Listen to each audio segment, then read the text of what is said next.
विश्वकर्मा गरिया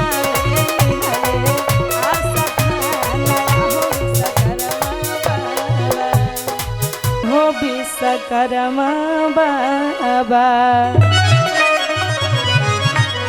कि कथि तारली हले आस्थान आहो विश्वकर्मा बाबा। एक बार जोरदार ताली हो जाए, एक बार बोलिए बाबा विश्वकर्मा नाथ की जय हो। और इसी तरह ताली के साथ कहना है सबको, हमारे साथ गाना है ताली को जोरदार साथ देते हुए कि न कहा के कोखिया से लिहले जन्म आया हो विश्वकर्मा बाबा।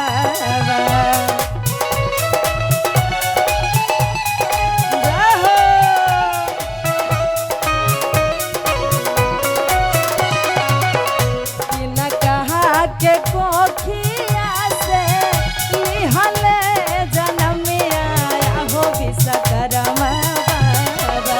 कहवा में लिहले आस्थान हो विश्वकर्मा बाबा।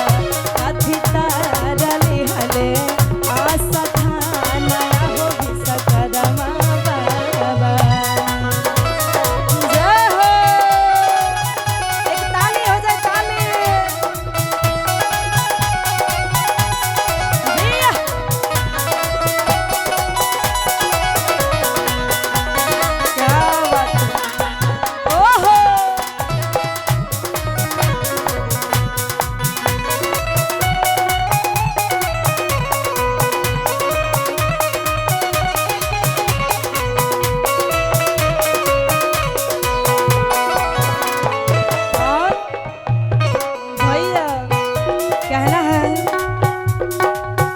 अम्मा जी के कोखिया से लिहले जन्म आया हो विश्वकर्मा बाबा।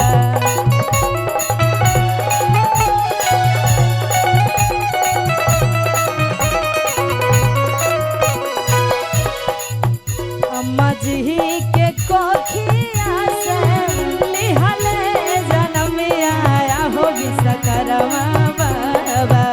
गरिया में लिहले आस्थान हो विश्वकर्मा बाबा। गरिया में लिहले आस्थान हो विश्वकर्मा बाबा। जय हो।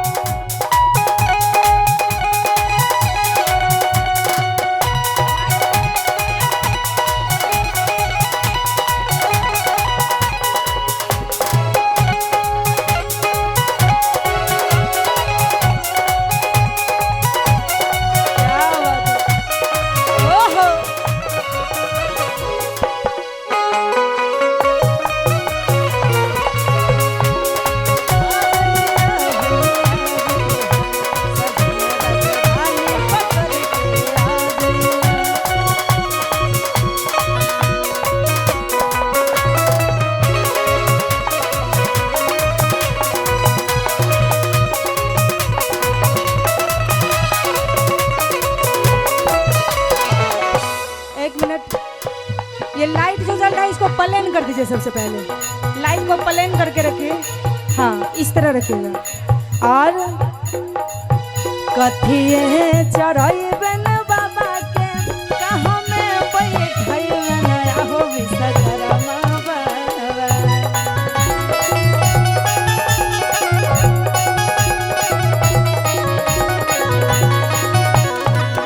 कथिए चढ़ाइबन बाबा के कथिए बैठइबन आहो विश्वकर्मा बाबा।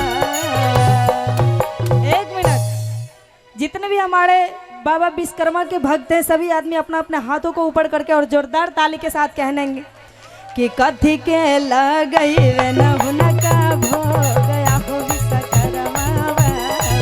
कथी के लगई न हुनका भोग आहो विश्वकर्मा बाबा।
आसनी बैठैबन बाबा के लाडू चढ़ैबन आहो विश्वकर्मा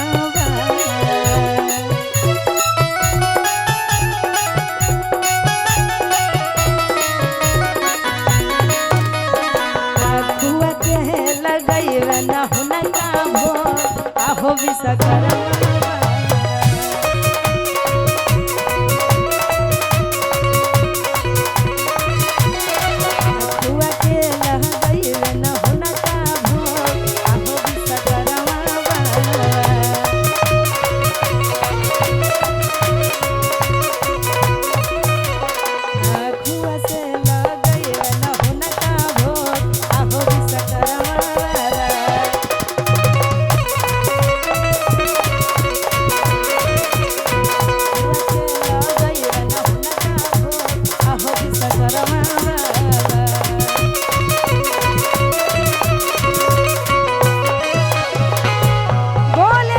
विश्वकर्मा नाथ की क्या बात है बोले साच